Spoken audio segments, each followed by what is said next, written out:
There was a lot of stuff on Instagram and a lot of stuff on social media about this provision, this Section 219 for Israel.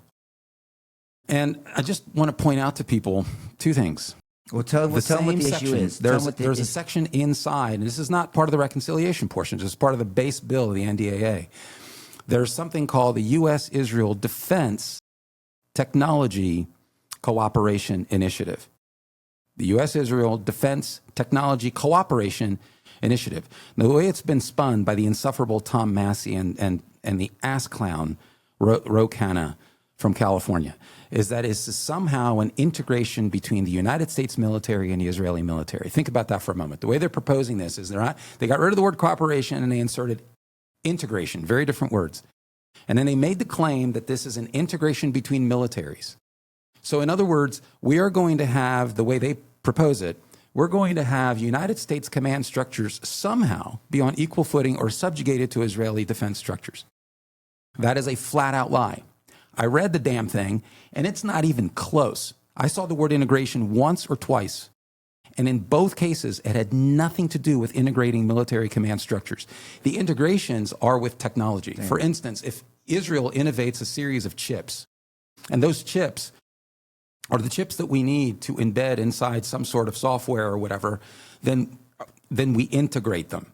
We establish compatibility, we integrate them, and I just want to point this out. Why is this valuable to the United States? Because Israel has a very nimble innovation to deployment cycle. They're efficient as hell. We are not as nimble. Go figure. We're a hell of a lot more bureaucratic. This has also been going on for years and years and years. If you don't like Israel, this is what I think is ironic. If you despise Israel and you believe they are the Antichrist in waiting, okay, and you wish there was more oversight, this is your bill.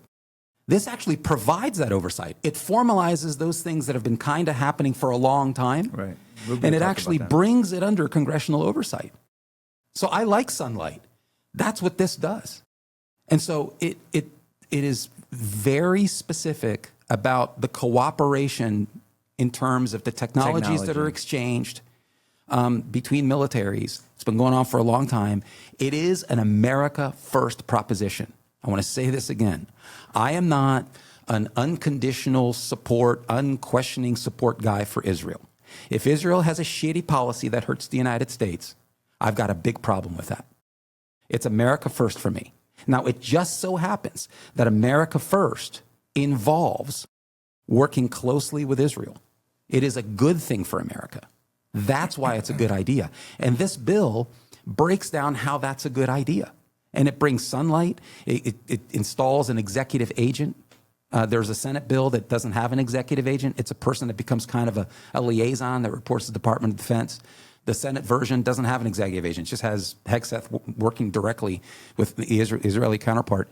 But I think the bill it's a nothing burger. This has been going on for a long time. And lastly, and I'll shut up, we've been doing this stuff with all kinds of allies for a long time. Rubio made that point during that interview. So what exactly is the issue? The issue is that we have people that are so blinded by their hatred for Israel that the facts don't matter anymore.